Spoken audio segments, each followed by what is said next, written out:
بلوچستان میں ایک طویل عرصے کے بعد ریاستی جبر، ظلم، بربریت، سیاسی آوازوں پر قدغن، جبری گمشدگیوں اور ماورے عدالت قتل کے خلاف ایک وسیع سیاسی تحریک نے جنم لیا۔ اس تحریک نے پورے بلوچستان کو اپنے دائرے میں لے لیا۔ لوگ اپنے گھروں سے نکلے اور بلوچستان کے ہر کونے سے، ہر سیاسی پلیٹ فارم، ہر تنظیم اور ہر جماعت سے وابستہ مرد، عورتیں اور بچے اس تحریک کا حصہ بنے۔ بلوچستان کے مختلف علاقوں میں بڑے پیمانے پر اجتماعات کے انعقاد کے بعد بلوچ یکجہتی کمیٹی نے 28 جولائی کو گوادر میں ایک عظیم قومی اجتماع راجی مچی کے انعقاد کا اعلان کیا۔ کراچی سے لے کر بلوچستان کے طول و عرض تک اس اجتماع کی تیاریوں اور بلوچ یکجہتی کمیٹی کے گوادر تک پہنچنے کے عمل کے دوران ریاست کے مختلف نوعیت کے کریک ڈاؤن شروع کیے، جس میں راستے بند کیے گئے، فائرنگ کی گئی، جبری گمشدگیاں ہوئیں اور ہر سطح پر ریاستی جبر کا آغاز ہوا۔ ہر طرف خوف و ہراس تھا اور بلوچستان کو مکمل طور پر سیل کیا گیا تھا، بند کیا گیا تھا۔ ان تمام تر رکاوٹوں کے باوجود جب ہم بڑی جدوجہد کے بعد گوادر پہنچے تو شہر میں کرفیو جیسا ماحول تھا۔ کوئٹہ، کراچی، تربت، پنجگور اور نوشکی سمیت ہر سمت سے فورسز نے سڑکیں سیل کر رکھی تھیں تاکہ ہزاروں بلکہ لاکھوں افراد جو اس قومی اجتماع میں شرکت کے لیے آ رہے ہیں انہیں کسی طریقے سے روکا جا سکے۔ 28 جولائی جس دن راجی مچی کا اجتماع منعقد ہونا تھا، گوادر کی ہر سڑک، ہر گلی پر فورسز کے ناکے لگے ہوئے تھے، موبائل نیٹ ورکس مکمل طور پر بند تھا۔ اس سب کے باوجود گوادر کی عوام اس خوف، اس ماحول میں اجتماع کی جگہ پر موجود تھے۔ اسی دن 28 جولائی کو دوپہر کے 1 بجے کے قریب ایف سی کی 2 گاڑیاں اجتماع کے قریب آئیں اور بلا اشتعال براہ راست فائرنگ شروع کر دی۔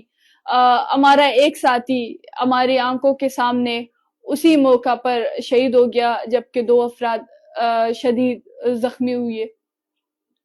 یہ وہ لمحہ تھا جب ریاستی پالیسی واضح ہو گئی کہ کسی بھی صورت میں راجی مچی کا یہ قومی اجتماع نہیں ہونے دیا جائے گا۔ گوادر میں براہ راست فائرنگ کے باوجود گوادر کی لوگ بڑی تعداد میں اجتماع کے مقام پر جمع رہے اور اسی دوران پورے بلوچستان میں ریاستی کریک ڈاؤن شروع ہو گیا تھا۔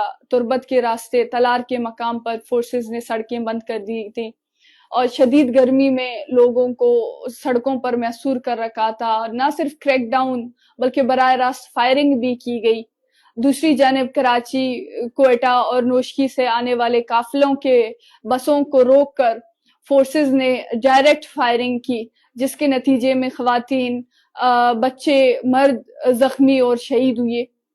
گوادر میں فورسز کے کریک ڈاؤن کے باوجود وہاں کے باہمت عوام ریاستی بربریت کے خلاف پرعزم انداز میں احتجاج پر بیٹھے رہے۔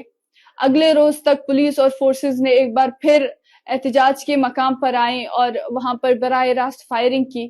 اسی دوران خواتین اور بچوں پر فورسز کی گاڑی چڑھا دی گئی جس سے وہ شدید زخمی تک ہو گئے۔ آنسو گیس کی شیلنگ اور گولیوں سے کئی افراد زخمی ہو گئے۔ چونکہ میں خود موقع پر موجود تھی تو آنسو گیس کی شدت سے میں گر کر بے ہوش ہو گئی۔ میرے ساتھیوں نے مجھے گھسیٹتے ہوئے ایک قریبی گھر میں منتقل کیا جہاں ہوش میں آنے پر میں نے دیکھا کہ فورسز کا آپریشن بدستور جاری ہے۔ اندھادھند فائرنگ ہو رہی ہے، گاڑیوں اور موٹر سائیکلوں کو نظر آتش کیا جا رہا ہے اور ہر ممکن کوشش کی جا رہی ہے کہ ہمیں یا ہمارے ساتھیوں کو گرفتار کیا جائے۔ وہاں پر موبائل نیٹ ورک بند ہونے کے باعث ہم تمام ساتھی ایک دوسرے سے کے رابطے سے منقطع تھے۔ جس گھر میں موجود تھی وہاں 2 دن تک فورسز کا محاصرہ رہا اور ہمیں کسی بھی قسم کی نقل و حرکت کی اجازت نہیں دی گئی۔ اس کے علاوہ بھی گوادر کی عوام اس کریک ڈاؤن کے بعد بھی اسی مقام پر ہمارے ساتھ دوبارہ احتجاج کے لیے بیٹھ گئے اور وہاں دن رات خوف کا ماحول تھا اور جو ڈرون کیمروں سے مسلسل نگرانی کی جا رہی تھی، گرفتاریوں، کریک ڈاؤن اور فائرنگ کے خدشے کے باوجود گوادر کی بہادر عوام ہمارے ساتھ کھڑے رہے۔ اس دوران 13 دن تک گوادر مکمل طور پر ریاستی محاصرے میں رہا۔ گھروں میں گھس کر وہاں پر لوگوں کو جبری طور پر گمشدہ کیا گیا، گلیوں اور بازاروں سے بلا جواز لوگوں کو تانوں میں منتقل کیا گیا، گرفتار کیا گیا۔ سینکڑوں افراد کو غیر قانونی طور پر حراست میں لیا گیا۔ جو بی وائی سی کے کارکنوں کو پناہ دیتا تھا، اس کا گھر چھاپوں کی زد میں آتا تھا اور اسے دشمن سمجھ کر گرفتار کر لیا جاتا تھا۔ ریاست صرف لاٹھی اور بندوق سے نہیں بلکہ فریب اور نفسیاتی جنگ سے بھی عملہ آور تھا۔ انٹیلیجنس کے ایجنٹوں کو دھرنے کے مقام پر بھیجا گیا تاکہ مصنوعی طور پر اشتعال انگیز نعرے لگوائے جا سکیں اور یوں اس عوامی تحریک پر ریاستی کریک ڈاؤن کو جواز دیا جا سکے۔ ہتھیاروں سے لیس اہلکار دھرنے میں بھیجے گئے تاکہ لوگوں کو خوفزدہ کیا جا سکے، ڈرایا جا سکے۔ گوادر کو ایک قید خانے میں بدل دیا گیا تھا۔ کوئی شہر سے باہر نہیں جا سکتا تھا، نہ اندر آ سکتا تھا، نہ کھانے پینے کی اشیاء، نہ دوائیں، نہ پانی، یہاں تک کہ پینے کے پانی کی سپلائی تک بند کر دی گئی تھی۔ عوام کو دانستہ طور پر بھوک اور پیاس کے ذریعے توڑنے کی کوشش کی گئی تاکہ وہ بلوچ یکجہتی کمیٹی کی قیادت سے منہ موڑ لیں۔ دکانداروں کے کاروبار بند کر دیے گئے، روزگار کے دروازے ان کے لیے بند کر دیے گئے تاکہ ہر ممکن طریقے سے بی وائی سی کو گوادر سے نکالا جا سکے اور عوام کو اس کے مخالف کیا جا سکے۔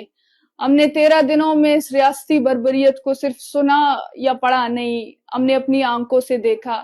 ہمارے سامنے لوگوں پر گولیاں برسائی گئیں، ہمارے ساتھیوں کو قتل کیا گیا، بلوچستان کی سرزمین کو خون سے رنگ دیا گیا، سڑکوں اور راستوں کو بند کر کے راجی مچی تک پہنچنے والے ہر قدم کو روکا گیا، لیکن بلوچ عوام بھوک، پیاس، گولیوں اور دھمکیوں کے درمیان بھی مضبوطی سے ڈٹے رہے۔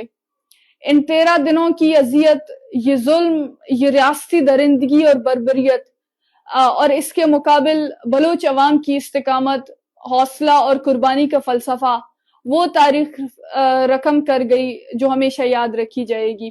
راجی مچی میں 4 نہتے معصوم افراد نے اپنی زندگیاں گنوائیں، 30 سے زائد افراد ریاستی گولیوں کا نشانہ بنے، جن میں کچھ ہمیشہ کے لیے معذور ہو گئے۔ اس کربناک ماحول میں بھی پورے بلوچستان سے لوگ نکلے، کئی دن سڑکوں پر بھوکے پیاسے کھڑے رہے، لیکن کھڑے رہے۔ یہ قربانیاں ہمیں یاد دلاتی ہیں کہ ہم صرف مظلوم نہیں، ہم تاریخ کے اصل معمار ہیں۔ شہداء شہید نصیر، شہید حکمت، شہید حمدان بلوچ اور شہید اصغر بلوچ نے قربانی کی ایک نئی تعریف قائم کی۔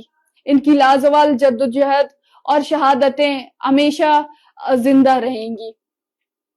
راجی مچی صرف ایک اجتماع نہیں تھا، یہ بیداری، یکجہتی اور اجتماعی شعور کا پہلا قدم تھا، لیکن یہ کافی نہیں ہے۔ اب ہمیں بھی اپنی شناخت، اپنی بقا اور ریاستی جبر کے خلاف ایک منظم اور ایک ناقابل شکست تحریک کی صورت اختیار کرنی چاہیے، اور اس کے لیے ہمیں اسی طرح کی یکجائی اور یکمشتی درکار ہے جس طرح کی یکجائی اور حوصلہ اور استقامت بلوچ عوام نے راجی مچی کے دوران دکھایا۔ ہم سب کی بقا ہماری یکجہتی میں ہے۔ آئے ہم سب مل کر اس تحریک میں ایک دوسرے کے ساتھ اسی طرح کھڑے رہیں گے۔ شکریہ۔